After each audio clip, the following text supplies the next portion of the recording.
Bonjour à tous. Bonjour à tous. Bienvenue. Merci d'être présents si nombreux aujourd'hui. Donc aujourd'hui, le sujet, c'est GDPR un an après.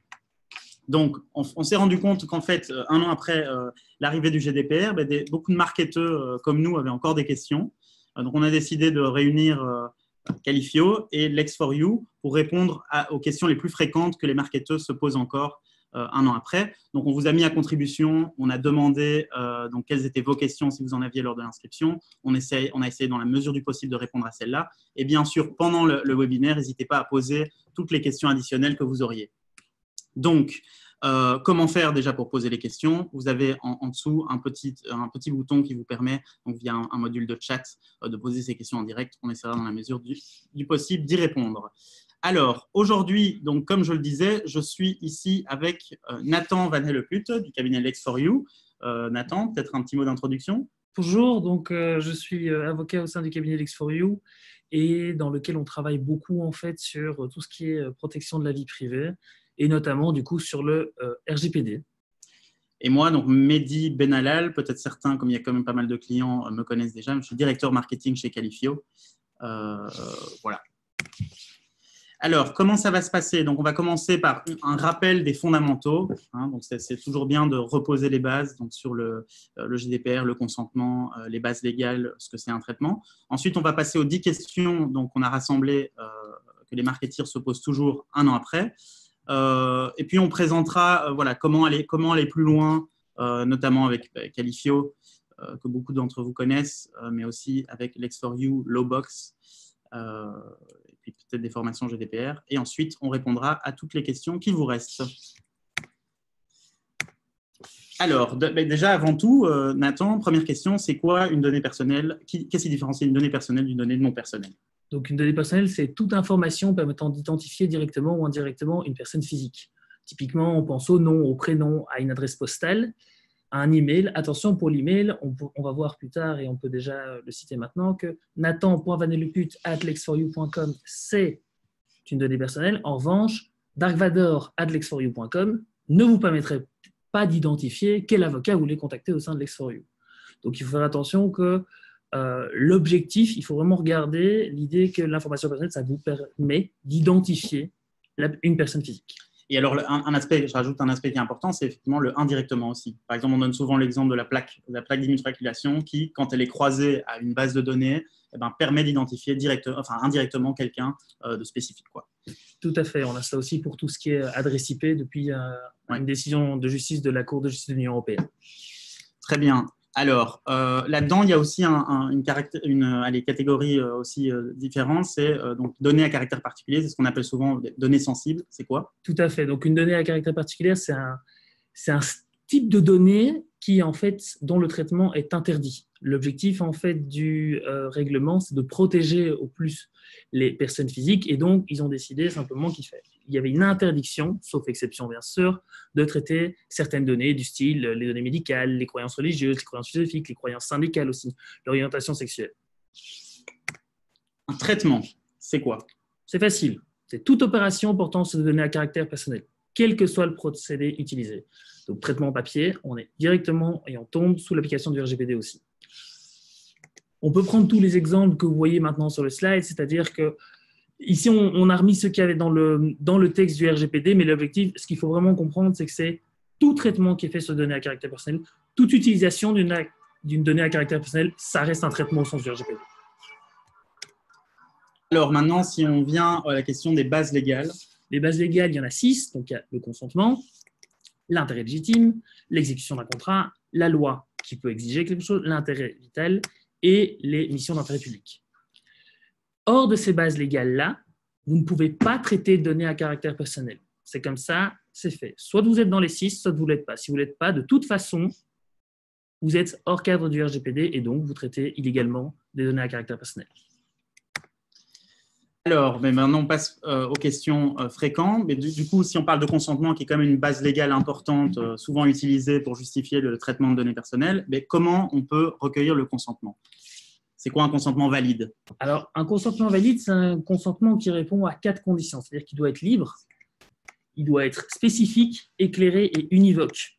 L'objectif, c'est d'avoir vraiment quelqu'un qui est certain de vous donner le consentement en sachant ce qu'il fait. Donc, ça ne peut pas être lié à l'utilisation d'un service. Ça doit être très spécifique. Ça renvoie à la notion de finalité spécifique par rapport au consentement. Donc, quand vous obtenez le consentement de quelqu'un pour une finalité, vous ne pouvez pas réutiliser ces données à caractère personnel pour d'autres finalités. Éclairé, c'est-à-dire que la personne doit être correctement informée. C'est exactement ce qui se passe et ce qu'on voit de plus en plus avec toutes les politiques vie privée qui sont sur tous les sites internet de tout le monde, et univoque, c'est-à-dire qu'il faut un acte clair de la part de la personne physique pour que son consentement soit valide. Ok. Alors, question numéro 2. Donc, comment envoyer des sollicitations commerciales par voie électronique en B2C? Donc là, on parle clairement de tout ce qui est, je veux dire, mass mailing, etc., qui est assez utilisé en marketing, mais aussi en sales parfois. Alors, la règle en matière de B2C, elle est simple. Il faut un opt-in. Donc, le responsable de traitement a besoin du consentement de la personne concernée. Ensuite, il faut mettre en place une possibilité permettant à la personne concernée d'enlever à tout moment son consentement. Je rajoute par rapport à ça que le retrait du consentement doit être aussi facile que le fait de donner son consentement. Typiquement, on prend l'exemple de la case à cocher, opt-in, opt-out. C'est-à-dire que sur le site, si vous le faites via un site internet et que vous obtenez le consentement via un site internet, il faut laisser la possibilité à la personne de cocher la case et de décocher la case. Ça, c'est aussi facile à donner qu'à enlever. Et ensuite, il faut que les informations les plus claires possibles soient données avant le traitement. On en a déjà parlé, c'est l'objectif de la politique vie privée. Quelle est la différence du coup entre ce qui est les communications online, hein, quand même un cas le plus fréquent, je dirais, et puis tout ce qui est communication téléphonique et par voie postale? En fait, si on veut vraiment aller plus loin et être granulaire dans tout ce qui se fait au niveau marketing, on va avoir tout le marketing digital sur lequel, c'est assez facile, il faut un consentement. Par contre, au niveau du marketing postal et téléphonique, avec une intervention humaine, là, on va être dans un système qu'on va appeler d'opt-out, c'est-à-dire que vous ne devez pas recueillir le consentement préalablement. En revanche, la personne concernée doit toujours pouvoir s'opposer au traitement de ces données à des fins de marketing. Tant au niveau postal et téléphonique, c'est d'ailleurs ce qui se fait chez Deleuze. Deleuze utilise beaucoup les voies postales pour vous envoyer des promotions et autres. Et ça, si vous ne vous y opposez pas, ils vont pouvoir continuer à le faire. Alors, peut-être à l'inverse, du coup, c'est quel type de pratiques les plus, je veux dire, fréquentes sont absolument à proscrire avec le GDPR? Déjà, on ne collecte pas des adresses électroniques de particuliers sur des sites internet ou des forums de discussion. Ça, c'est jamais une bonne façon de travailler. On ne précoche pas les opt-ins. Ça, c'est un peu la notion. On rappelle la condition du caractère univoque du consentement, c'est-à-dire qu'il faut être certain que la personne ait fait un acte positif pour que son consentement soit valable. Donc, dans ce cas-ci, vous ne pouvez pas précocher l'opt-in. Et puis, c'est la notion de liberté, la condition de liberté du consentement, ça touche au fait de conditionner l'accès à un service et l'achat d'un bien à son consentement. C'est quelque chose qu'on ne peut pas faire. Alors, en B2B, la question se pose aussi. En B2B, c'est un peu plus simple, c'est-à-dire qu'on est dans un cas où si vous êtes face à des adresses info@ ou contact@, c'est simple. Ce n'est pas des données à caractère personnel. C'est assez logique, sauf si, évidemment, on est dans le cadre d'une société unipersonnelle, par exemple, on pourrait avoir info@nathanvaneleput.com, qui pourrait être mon adresse email. Dans ce cas-là, évidemment, vous traitez une donnée à caractère personnel. Mais sans ça, les info@ et les contact@, il n'y a pas de raison qu'il y ait de problème.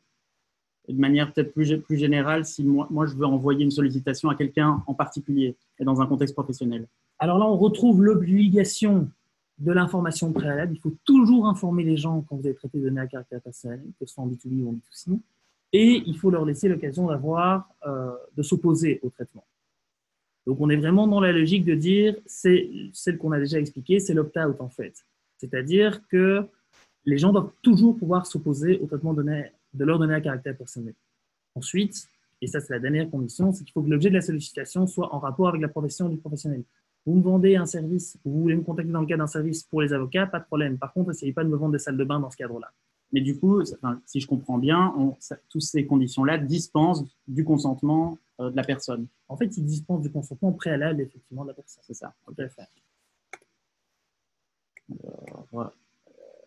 quelles sont les exceptions du coup au recueil du consentement? C'est-à-dire qu'en B2B, l'adresse électronique professionnelle, il ne faut pas de consentement, c'est exactement ce qu'on vient de dire. Et il faut que l'envoi soit en rapport avec la profession du sujet. Et en B2C, c'est possible, seulement vous ne devez pas recueillir de consentement préalable si et seulement si le produit ou le service a déjà été proposé ou a déjà été acquis par la personne, de sorte que, en fait, elle est dans votre base de données parce que c'est un de vos clients. Et donc, dans ce cadre-là, vous la recontactez. Mais attention, on est toujours dans le même cas, que ce soit en B2B ou en B2C, un devoir d'information, toujours, vous devez toujours informer les gens et un droit à l'opposition.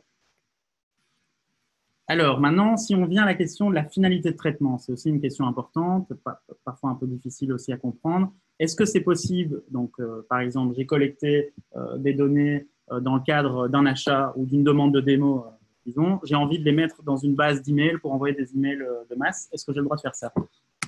Non. J'attendais à cette réponse-là. On ne le fait pas pour vous rassurer. La réponse est très très claire.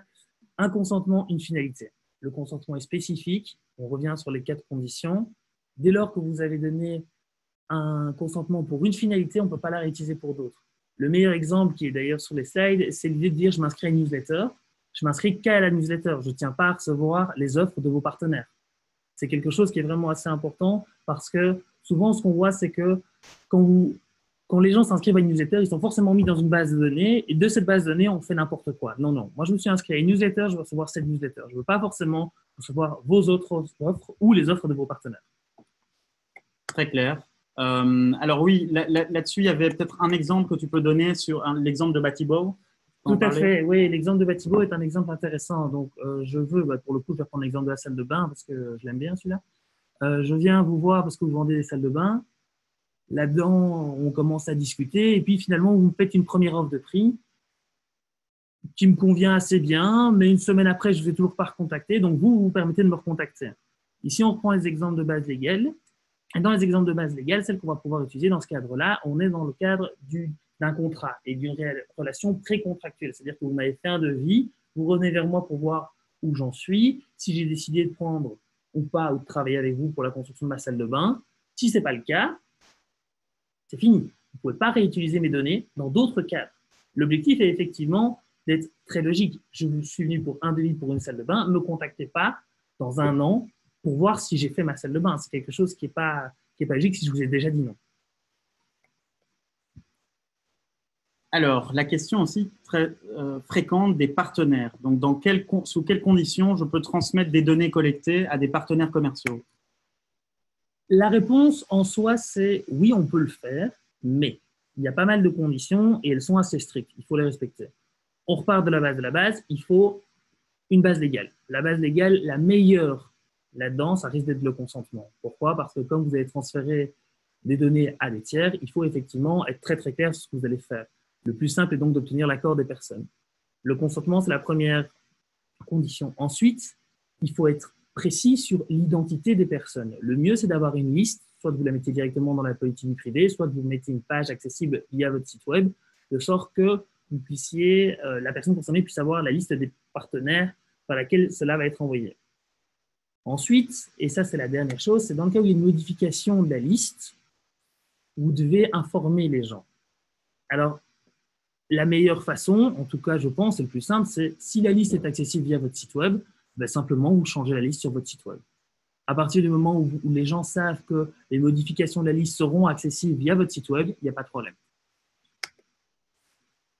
Et alors, évidemment, ça c'est le dernier point, c'est que le consentement n'est valable que pour vos partenaires. Vous ne pouvez pas décider à côté de ça, donc vous avez une liste de partenaires bien définie, et puis vous décidez de louer la base de données à d'autres entités qui ne sont pas sur cette liste. Ça, c'est quelque chose qui ne fonctionne pas. Vous ne pouvez pas le faire.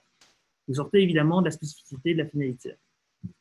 Le partenaire, lui, et il va devoir respecter l'article 14 du RGPD, c'est-à-dire qu'il va devoir indiquer, outre toutes les informations liées au traitement, la source des données, c'est-à-dire votre entité dans l'exemple qu'on a pris, et l'exercice des droits. Mais l'exercice des droits fait, au même titre que le reste des informations que vous retrouvez à l'article 13 du RGPD, partie des informations qu'il faut de toute façon fournir aux personnes physiques. Mais donc, juste parce que ça, on a souvent la question, effectivement, s'il y a une demande, un consentement global de recevoir des communications de partenaires, que la liste des partenaires en question, elle est disponible de manière transparente et claire, c'est autorisé d'avoir un consentement pour différents partenaires. On peut effectivement avoir un consentement pour différents partenaires. L'idée, c'est que le mieux, en fait, c'est d'aller… Plus vous êtes précis, plus vous êtes granulaire, mieux c'est. Ouais. C'est-à-dire que si dans vos partenaires, vous avez des partenaires immobiliers, des partenaires dans le secteur de l'automobile et des partenaires, je ne sais pas moi, dans le secteur du voyage, vous pourriez faire des consentements très, très précis. Mais alors, c'est-à-dire que dans votre base de données, vous devez pouvoir être capable de savoir et de targeter spécifiquement quel partenaire est lié à quel secteur d'activité. Ça, ce serait le mieux. Après, en soi, si le partenaire s'annonce correctement et qu'il respecte l'article 14, il n'y a pas trop de soucis. Okay. Le partenaire en question va devoir fournir des informations indispensables, celles dont on a déjà parlé, hein, c'est l'article 14 du RGPD, le nom de la société via laquelle les données sont arrivées, dans ce cas-ci la vôtre. Ici, l'identité des partenaires, mais ça on en a déjà parlé, les finalités du traitement, assez logiquement, pourquoi est-ce qu'il va recontacter la personne, et les droits des personnes concernées. Alors, autre question. Qu'en est-il des pays donc extérieurs déjà à l'Europe, et alors en particulier aussi des cas spécifiques qui reviennent souvent, c'est la Suisse, les États-Unis et les UK avec le Brexit. La Suisse, les États-Unis et le Brexit, ça c'est un sujet assez sympa parce qu'en fait, on commence vraiment à comprendre que le RGPD va embêter tout le monde. C'est-à-dire que le RGPD protège donc les personnes physiques, c'est-à-dire le citoyen européen. C'est-à-dire qu'un citoyen européen qui serait aux États-Unis, en Angleterre, post-Brexit, on va voir comment, ou en Suisse, est aussi protégé par le RGPD. Donc ça veut dire, très simplement, que dès lors qu'une société étrangère traite des données de citoyens européens, elle est soumise au RGPD. On commence par la Suisse. La Suisse, c'est assez simple. Il y a une décision d'adéquation qui a été prise, c'est-à-dire qu'on considère que le législateur européen, enfin pour le coup la Commission, pour être plus précis, a considéré que le système de protection des données à caractère personnel en Suisse était assez protecteur pour équivaloir celui qu'on a en Europe. Dès lors, vous pouvez traiter la Suisse, enfin, les entreprises suisses peuvent traiter des données à caractère personnel de citoyens européens au même titre qu'une entreprise européenne, pour simplifier. Il y a toute une liste de pays avec lesquels des décisions d'adéquation ont été prises, donc ce sont les décisions qui permettent d'avoir ce niveau équivalent. Et la toute dernière, qui date, sauf de ma part, d'octobre dernier à peu près, de janvier dernier, excusez-moi, c'est celle avec le Japon. Donc maintenant, au Japon, on peut traiter des données européens comme si on était un pays européen. Au niveau des États-Unis, c'est un peu plus compliqué. Il n'y a pas de loi générale sur la protection des données, c'est-à-dire qu'ils travaillent par secteur aux États-Unis, mais il y a ce qu'on appelle le Privacy Shield qui a suivi les Safe Harbor. L'objectif, en fait, c'est d'avoir comme si on avait une décision d'adéquation, mais via un système d'auto-certification. C'est-à-dire que les entreprises qui veulent se certifier disant qu'elles respectent la protection des données vont s'auto-certifier avec ce Privacy Shield. Le problème du Privacy Shield, c'est exactement comme ça avait été le cas par le Safe Harbor qui a été annulé par une décision de la Cour de justice, c'est que c'est un système qui a été désavoué par le Parlement européen en juillet 2018. Il est toujours applicable, attention, mais il y a peut-être un risque pour qu'à court terme, il disparaisse. Donc, il faudra prendre d'autres engagements et travailler sur d'autres façons de transférer les données, c'est-à-dire soit des BCE, soit des clauses types mises en place par la Commission européenne.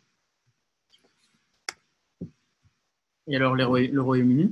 Et le Brexit, bah déjà si ça avance, hein, parce que là pour le moment on est toujours, on a été repoussé au 31 octobre 2019, donc on a encore un peu de temps. S'il y a un accord, il y a une période transitoire de 2 ans, donc ça a été inclus dans l'accord. Le RGPD reste d'application par rapport au Royaume-Uni pendant 2 ans. S'il n'y a pas d'accord, par contre, là ça veut dire que le Royaume-Uni devient un pays tiers du jour au lendemain. C'est-à-dire que du jour au lendemain, il faudra organiser tous les transferts de données sur base des autres possibilités qu'offre le RGPD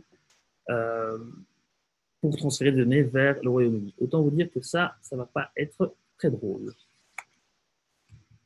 Alors oui, les réseaux sociaux, encore autre sujet important. Donc, qu'en est-il des données récoltées dans le cadre des réseaux sociaux et également de la communication réseaux sociaux? Alors, on va prendre un premier cas qui est intéressant, c'est le cas de LinkedIn. Le cas de LinkedIn. Donc, vous voyez une adresse qui est donc censée être une adresse entre guillemets publique. Donc, moi, je mets sur ma page LinkedIn mon adresse personnelle. Est-ce que oui ou non, vous pouvez me contacter et l'intégrer dans votre base de données pour des fins marketing? La réponse est évidemment non. déjà, vous ne m'avez pas informé. Et la base légale que vous allez utiliser est compliquée à trouver, c'est-à-dire que je ne vous ai jamais donné mon consentement. On pourrait partir sur l'intérêt légitime, mais à nouveau, on retombe sur la problématique de l'information préalable qu'on a déjà vue au début. Donc, vous risquez de pas pouvoir le faire. En revanche, si on analyse, et ça pourrait intéresser les HR qui suivent peut-être le webinaire, si on analyse un petit peu les conditions générales d'utilisation de LinkedIn, on voit clairement que l'objectif de LinkedIn, c'est de mettre en lien les professionnels, de sorte que si effectivement vous mettez votre adresse privée là-dessus, on peut considérer que les personnes ont été correctement informées du fait que c'était l'objectif premier du réseau et que donc s'ils acceptaient de rendre public leurs données via ça, ils risquaient de recevoir des annonces au niveau évidemment des sollicitations professionnelles seulement. Et tout ce qui est Facebook et en particulier tout ce qui est les audiences et tout ce qui est pixel Facebook. Alors, pixel Facebook, c'est donc les petits émoticônes de Facebook que vous voyez là sur les sites. Ça, c'est super intéressant et en fait, il n'y a pas de bonne réponse actuellement parce que c'est en train d'évoluer. C'est-à-dire qu'il y a eu un cas tout récent où, il y a eu, pardon, excusez-moi, c'est parce que j'essaie de remettre un peu mes idées en place par rapport à ce cas-là. C'est-à-dire qu'il y a un site sur lequel il y a un pixel Facebook. Un pixel Facebook, donc c'est simplement le petit icône de Facebook qui va déposer un cookie sur votre ordinateur. Dès lors que ça arrive, Facebook va pouvoir récolter des données. Le fait est qu'actuellement, en tout cas dans la vision que j'en avais, c'était de dire que Facebook était donc responsable du traitement. Mais, au jour où je vous parle, c'est en train d'évoluer parce que l'avocat général auprès de la Cour de justice de l'Union européenne a rendu un premier avis dans le cadre d'une affaire qui est pendante devant la Cour, dans lequel lui dit que le site qui a mis le pixel et Facebook seraient co-responsables. Un petit peu le cas qu'on a eu dans l'affaire Wishstaff Academy, donc dans le cas où le gestionnaire d'une page Facebook et Facebook sont co-responsables. Donc dans ce cas-là, il va y avoir un vrai problème quant à savoir ce qu'on peut faire, comment délimiter, comment organiser les transferts entre des co-responsables de traitement, parce que vous le savez, les transferts et la co-responsabilité doivent être organisés par un acte juridique qui sera le plus souvent un contrat. Le cas de la propagande électorale, peut-être rapidement, parce que c'est quand même un exemple, je veux dire, assez parlant. Alors, le cas de la propagande électorale, c'est très très clair. L'autorité de protection belge a expliqué clairement que non, on ne pouvait pas réutiliser les registres nationaux pour faire de la propagande électorale. Mais donc là, typiquement, c'est l'utilisation d'une donnée qui est publique à des fins de propagande électorale. Donc, et la réponse, en fait, se trouve sur le site de l'autorité belge. La réponse est clairement non, on ne fait pas ça. Alors, au niveau sécurité et rétention, donc c'est quoi les bonnes pratiques, je dirais, minimales? Enfin, oui, c'est ça, c'est du minimum parce qu'en soi, la sécurité informatique, il y a des masters rien que là-dessus. Donc, on n'a pas trop le temps de rentrer dans tout, mais juste 2 bonnes pratiques de base que moi j'aime bien donner, c'est l'exemple des armoires qui ne sont pas fermées à clé. Vous rentrez chez votre comptable et là, vous voyez sur le mur de droite à l'entrée plein de dossiers. Puis votre comptable vous laisse là parce qu'il doit aller chercher le vôtre dans son bureau. Et donc, il vous laisse là avec une armoire tout à fait ouverte où vous pouvez accéder à toutes les données de tous ses clients. Ça, au niveau de la protection de données, ce n'est pas une super pratique. Donc, on ferme les petites armoires à clé. Je pense que ça, c'est un premier pas. Au niveau de la sécurité informatique, oui, deux petits fondamentaux. Premièrement, des codes utilisateurs uniques.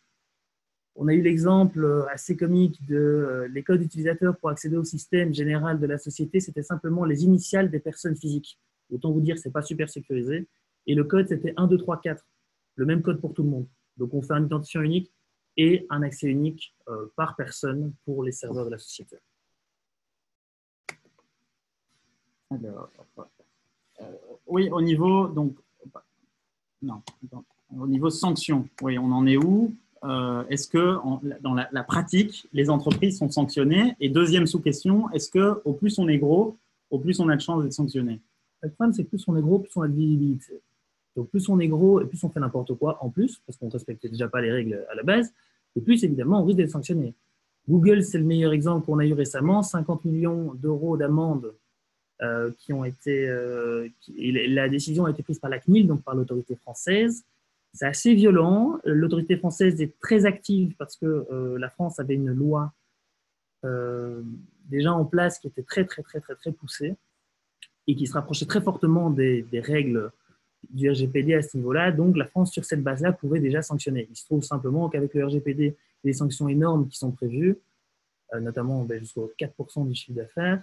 Pour certaines violations de certains articles, elle s'est fait plaisir. Enfin, en tout cas, c'est comme ça que moi, je le vois un peu.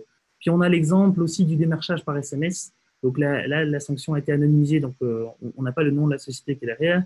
Mais c'était une grosse société immobilière qui se permettait de démarcher les gens par SMS. Ils avaient récolté les numéros de GSM sans première personne. Et là, évidemment, ils ont été lourdement sanctionnés aussi.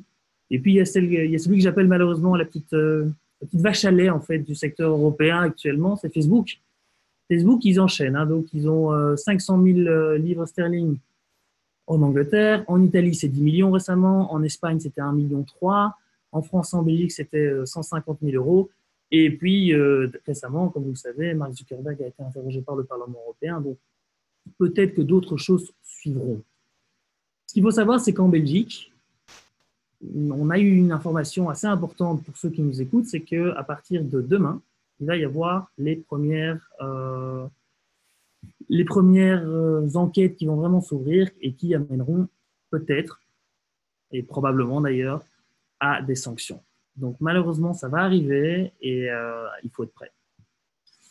Alors, on a quelques questions bonus. Mais la première, c'est une question un peu pratique. Mais comment on peut motiver du coup les clients à opt-in et à partager leurs données d'après toi, Nathan? Il y a une première façon de faire qui nous vient, ce n'est pas une façon très originale, mais les Japonais ont fait un truc assez drôle avec ça. Donc, c'est le fait de monétiser le partage de données. Au Japon, ce qu'ils ont fait, c'est qu'ils ont ouvert des cafés dans les universités dans lesquels vous donnez vos données et en échange, vous recevez un café. Et en fait, ces données sont transmises à des sociétés partenaires qui, elles, payent effectivement le café. Donc, ça, c'est la première façon de faire. La transparence, vous l'avez déjà forcément entendu, mais c'est vrai que c'est une excellente pratique. Les gens aiment bien savoir ce que vous faites de leurs données. Donc, une bonne politique vie privée avec des informations claires et transparentes, vous êtes certain au moins de les intéresser à ce que vous avez fait parce que vous avez été honnête. Et puis, il y a toujours effectivement le contenu interactif. Je veux dire, c'est quelque chose que l'ICO, donc l'autorité anglaise, adore. Elle a clairement mis, dès que vous pouvez expliquer clairement aux gens ce que vous allez faire de leurs données en étant interactif, c'est quelque chose qui plaît. Et comme ça plaît aux autorités de protection des données au niveau européen, c'est un bon conseil à donner. Comment c'est, d'après toi, censé évoluer au niveau législatif? Déjà, il va y avoir de nouvelles sanctions, ça on en a déjà parlé. Hein. Je veux dire, la France et d'ailleurs l'Angleterre aussi sont très actifs.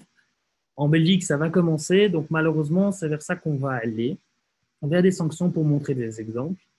Ensuite, il y a la commission qui va probablement, comme dans le cas du Japon, en fait, ce qu'il faut regarder, c'est que la décision d'adéquation, elle est concomitante plus ou moins avec un accord commercial avec le Japon. Et donc, on se dit clairement que dans le cadre des échanges internationaux, si la Commission veut étendre vers des marchés intéressants les échanges internationaux, elle va devoir aussi passer par des décisions d'adéquation pour faciliter le transfert de données. Et une dernière façon de faire, c'est la proposition de règlement e-privacy. Donc, on a une directive e-privacy, une directive et un règlement. La différence, c'est qu'une directive doit être transposée, un règlement pas. Le règlement RGPD est directement applicable. La directive doit être transposée par les États membres via leurs outils législatifs.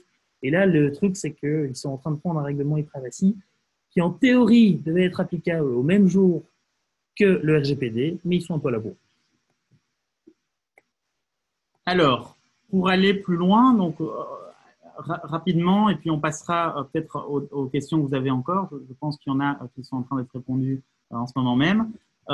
Simplement, donc, Qualifio, pour ceux qui ne nous connaissent pas encore, c'est une plateforme du coup, de collecte de données et de marketing interactif. Nous, effectivement, tous ces sujets, on est en plein dedans. Donc, pour ceux qui ne connaissent pas comment ça marche, c'est vous avez accès à un back-office et à un catalogue d'une cinquantaine en tout, de formats interactifs différents que vous pouvez personnaliser et puis publier sans compétences techniques en un clic sur tous vos canaux. Donc, le but de la publication des formats interactifs, ici on parle de quiz, de sondage, de tests de personnalité, concours photo, concours vidéo, mais le but c'est d'aller collecter des données, notamment au travers des formulaires qui sont compris dans ces formats, et du coup d'aller qualifier vos audiences, les segmenter, et puis du coup personnaliser vos communications. Tout ce qui est la partie activation, segmentation, ça se fait dans d'autres outils avec lesquels Qualifio s'intègre parfaitement de manière standard ou de manière personnalisée. Voilà, ça c'est ce qu'on fait. Alors pourquoi c'est lié au contenu interactif? Parce que, en fait, parce que on remarque que quand l'audience, je veux dire, les participants sont plongés comme ça dans un environnement, je veux dire, interactif, les taux d'opt-in naturels sont plus élevés. Et en fait, la publicité, parce que c'est souvent une publicité déguisée, aussi passe beaucoup mieux que des formats plus statiques, plus traditionnels. Et donc, effectivement, en termes de récolte de consentement, le fait que ce soit des formats interactifs facilite la collecte de consentement, bien sûr, en totale conformité. Ça, c'est à vous après d'être conforme dans la manière avec laquelle vous récoltez ce consentement. Mais voilà, on essaye de vous y aider. Alors, comment on vous y aide? C'est notamment au travers de fonctionnalités dédiées au GDPR qu'on a développées, sous le couvert d'une toolbox qui s'appelle la GDPR Toolbox, dans laquelle vous avez différentes fonctions permettant à votre DPO d'avoir un contrôle total sur toute manipulation de data importante dans Qualifio. Donc, ça va des fonctions d'écrasement, soit individuelles par participant, soit basées sur des règles dans votre base. Ça va évidemment aussi des fonctions d'export, tout ce qui est gestion de textes légaux, aussi tout ce qui est les logs RGPD et également aussi le versionning du consentement. Donc, c'est un point important, donc avoir une sorte d'historique pour savoir exactement à quoi en fait vos participants ont consenti. Voilà. Et puis, une gestion avancée des droits d'accès, donc permettant cette granularité dans l'accès aux données personnelles que vous voulez donner au sein de votre entreprise. Voilà. Alors, Lowbox. Donc, au niveau de Lowbox, et nous, on voulait profiter de ce webinaire pour vous proposer quelque chose de très particulier. Donc, on a mis en place un Digital Pack. Digital Pack, donc, c'est un pack spécifique qui a été créé pour les personnes qui participent à ce webinaire. Donc, dedans, vous avez une politique privée, une politique cookie, des conditions générales d'utilisation de site web et un mail d'information au RGPD. Et enfin, et c'est ça le plus important, vous avez 20 minutes d'appel avec un avocat pour répondre à toutes vos questions. C'est quelque chose qui est accessible donc via le site de Lowbox. Lowbox, c'est une plateforme en ligne sur laquelle vous pouvez éditer facilement vos contrats ou vos documents juridiques. À côté de ça, au niveau de Lex4U, donc les avocats dont le cabinet dont je fais partie, on a mis en place pas mal de formations permettant, en fait, parce qu'on s'est rendu compte que c'était le plus compliqué, c'était simplement de sensibiliser les gens au RGPD. C'est une nouvelle façon de penser. En tant que marketeur, vous l'avez bien compris. Et donc, il faut que vos équipes soient à même de répondre et de comprendre exactement quel est le travail qu'il y a à faire. On a donc soit une sensibilisation générale, on passe une demi-journée avec vous, on parle de tout et de rien à propos du RGPD, et on essaye de démystifier cet énorme bloc qui fait 88 pages. On a aussi une formation qui est peut-être plus pour les services clients que vous pourriez avoir. Donc, c'est tout ce qui est gestion et application des droits reconnus par le RGPD. Quelles sont les conditions pour qu'un droit soit appliqué, parce que tous les droits ne sont pas non conditionnels. On pense notamment au droit à l'oubli. Ce n'est pas parce que je vous fais la demande que forcément vous devez accepter. Puis alors, on a toute une formation sur la gestion des violations de données. Quoi, comment, qui, comment est-ce qu'on informe, dans quel délai, quelle est la procédure à mettre en place. Et à la fin de cette formation-là, on met en place avec vous les grandes lignes de la création d'une procédure de gestion de violation des données qui est fondamentale. Et enfin, on va terminer par la formation de gestion de projet aux délégués à la protection des données, c'est-à-dire que là, on se met en fait avec une casquette de DPO et on va passer en revue toute la gestion d'un projet de mise en conformité RGPD. Voilà, avec ça, plus d'excuses, j'ai envie de dire. C'est ça. Et alors, dans la catégorie aussi ressources, on a également un blog que certains d'entre vous connaissent, qualifio.com/blog, où vous avez plein de ressources, je veux dire, légales assez pointues, qu'on a fait notamment souvent en collaboration avec Lex4U sur le RGPD. Donc, n'hésitez pas à vous tenir à jour également sur le blog. Voilà, on a fini pour la partie, je veux dire, questions-réponses, mais on peut justement passer à vos questions, les questions supplémentaires que vous auriez. Attendez, j'essaye. Voilà, je regarde un peu vos questions. Question RH. Donc, comment gérer les photos prises des employés dans le cadre d'une utilisation marketing ou rebranding interne? Alors, le droit à l'image, c'est quelque chose d'assez d'assez compliqué, mais de manière générale, ce qu'il faut savoir, c'est qu'il faut les informer correctement et demander leur consentement pour utiliser leurs photos. Alors, ici, on ne voit plus de questions parce qu'on a une super équipe qui s'est occupée d'y répondre, mais du coup, n'hésitez vraiment pas à en poser d'autres. On est à votre disposition. On va attendre encore peut-être 10 secondes, le temps que vous écriviez si c'est le cas. Évidemment, toutes les questions je veux dire, que vous auriez, même après le webinaire, j'ai envie de dire Lex4U est là pour ça, donc n'hésitez pas à les contacter. On vous enverra à tous un mail récapitulatif avec nos coordonnées et avec le lien vers la présentation et toute une série de choses, de ressources post-webinaire. Ah, on a une question. Qu'en est-il des chartes informatiques dans les entreprises avec le RGPD? Avec les chartes informatiques, c'est les bonnes pratiques qu'une entreprise veut mettre en place pour la gestion des réseaux sociaux, notamment de tout ce qui touche à l'IT. C'est une excellente façon de faire. Et d'ailleurs, il y en a une excellente sur Lowbox. C'est-à-dire que c'est une bonne façon de procéder, mais c'est une façon qui va être propre à chaque entreprise. Et c'est via ça que vous allez pouvoir informer, mais aussi décider de quelles sont les règles que l'entreprise décide d'appliquer par rapport à la gestion informatique, si vous voulez, de l'entreprise. Ah, on a une question qui est dans le module de chat. Est-ce OK de constituer un fichier de prospection à partir d'adresses mail diffusées ouvertement sur le web, les catalogues de salons et les cartes de visite? Alors ça, c'est une question assez compliquée parce qu'elle reprend un peu tout ce qu'on a fait.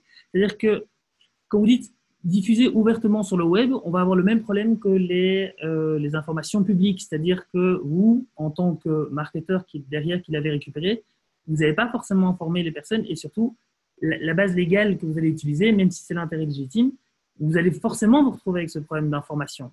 Donc, j'ai tendance à dire non. Au niveau des catalogues de salons et les cartes de visite, on en a parlé plus haut dans la présentation, c'est-à-dire que si quelqu'un vous a donné sa carte de visite et que vous recontextualisez lors de votre premier email le fait que vous l'avez rencontré dans ce cadre de ce salon-là, que vous avez accroché et que donc vous désirez discuter un peu plus de votre première discussion que vous avez eue, en théorie, il n'y aura pas de problème parce qu'alors là, vous avez vous-même collecté l'information, vous recontextualisez, vous réexpliquez dans quel cadre, vous réexpliquez que vous avez bien reçu la carte de visite et donc, dès lors, vous traitez les données sur base plus ou moins du consentement parce qu'il y a un acte positif. Mais là, est-ce qu'il y a une distinction aussi entre les adresses privées et les adresses professionnelles? Du coup, là, je pense qu'on pense plutôt à des adresses qui seraient uniquement professionnelles, j'imagine. Mais si c'est des adresses professionnelles, on repart exactement sur le cas qu'on avait au-dessus, c'est-à-dire qu'il faut informer les gens. Évidemment, je suppose que c'est quelque chose que vous allez faire. Typiquement, par une phrase, je vous recontacte. Et puis, il faut leur laisser l'occasion de ressortir de votre liste en s'opposant à l'usage au traitement de leurs données à caractère personnel. Donc, dans chaque communication, simplement indiquer l'information sur la source. Exactement. Dans ce cas-là, par exemple, là, on parle de il faut toujours recontextualiser, c'est beaucoup plus simple. Et puis, ça va vous permettre d'être couvert si un jour on vous pose la question de savoir pourquoi et comment vous avez obtenu ces données à caractère personnel. Ça va. Alors, j'ai une question oui. Et pour vendre des produits en plus Alors, pour vendre des produits en plus, si on est dans le cadre B2B, on l'a déjà dit, c'est une des raisons pour lesquelles vous pouvez contacter, c'est une des conditions. Et donc, en fait, vous pouvez les contacter sans obtenir leur consentement dans le cadre B2B, c'est important. Vous pouvez les contacter dans le cadre de produits ou de services analogues. Et d'ailleurs, ça, vous pouvez le faire aussi en B2C. Qu'en est-il du télétravail et de la sécurisation des données?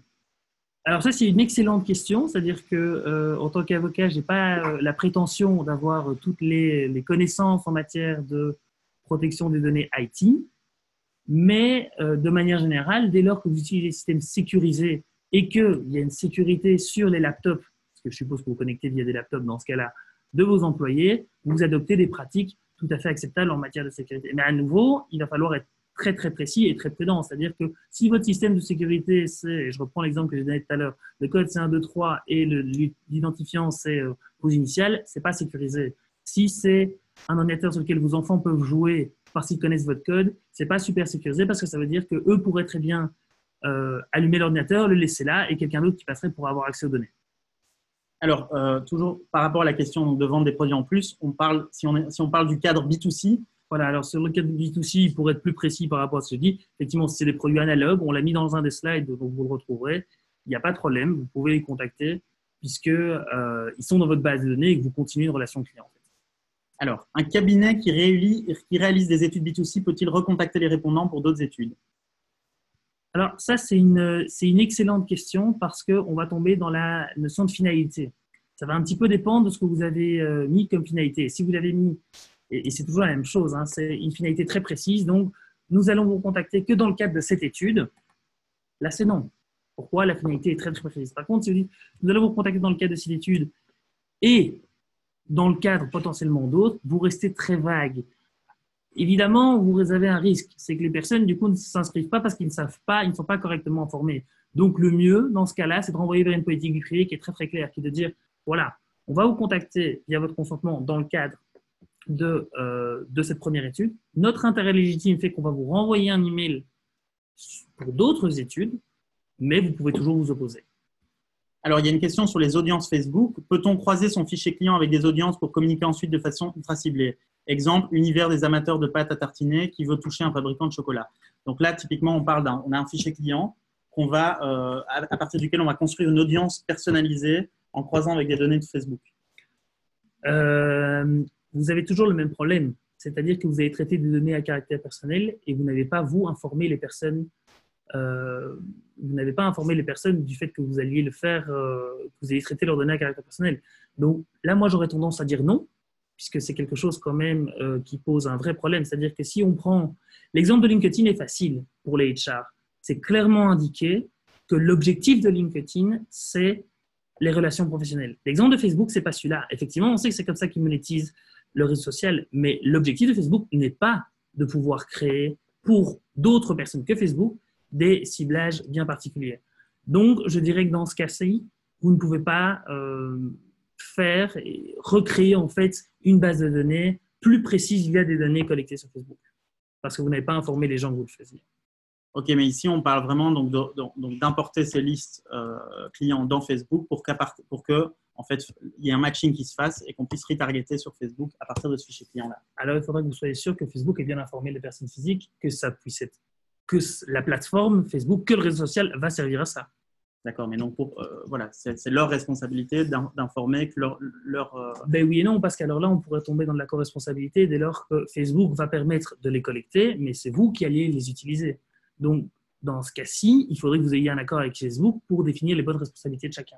Et ça, je peux vous assurer que ça ne va pas être facile. Okay. C'est clair. Alors, relation non payante. Non, ça c'était par rapport à une question par rapport précédente. À l'autre question. On y a répondu, je pense. Voilà, c'est tout. On n'a plus de questions là sous les yeux. Ah si, encore une. Qu'en est-il de l'utilisation d'un outil utilisé pour modérer des commentaires de réseaux sociaux? Ces outils recopient les commentaires dans un outil central filtré sur la base de mots-clés propres à l'entreprise et peuvent inclure les pseudos des personnes.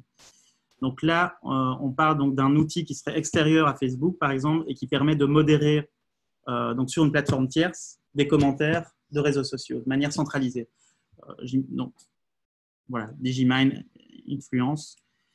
Je vous avoue que je n'ai pas eu affaire souvent à ce genre d'outils, donc je ne vois pas exactement comment ça va se passer.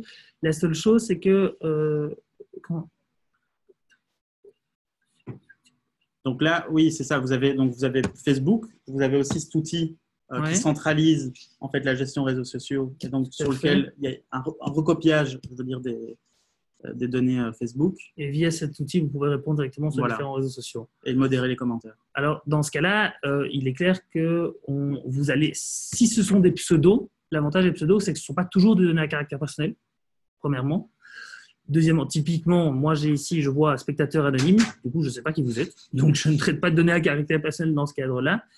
Mais si vous répondez directement, vous allez traiter de données à caractère personnel. Même si c'est via les réseaux sociaux, alors simplement, vous traiterez des données à caractère personnel et vous devez informer les personnes que vous le faites. Donc dans votre politique privée, quand vous répondez et que les gens vont sur votre site derrière parce qu'ils peuvent savoir pour quelle entreprise vous travaillez, alors la politique privée qui est sur votre site doit permettre d'informer que vous utilisez ce genre d'outils.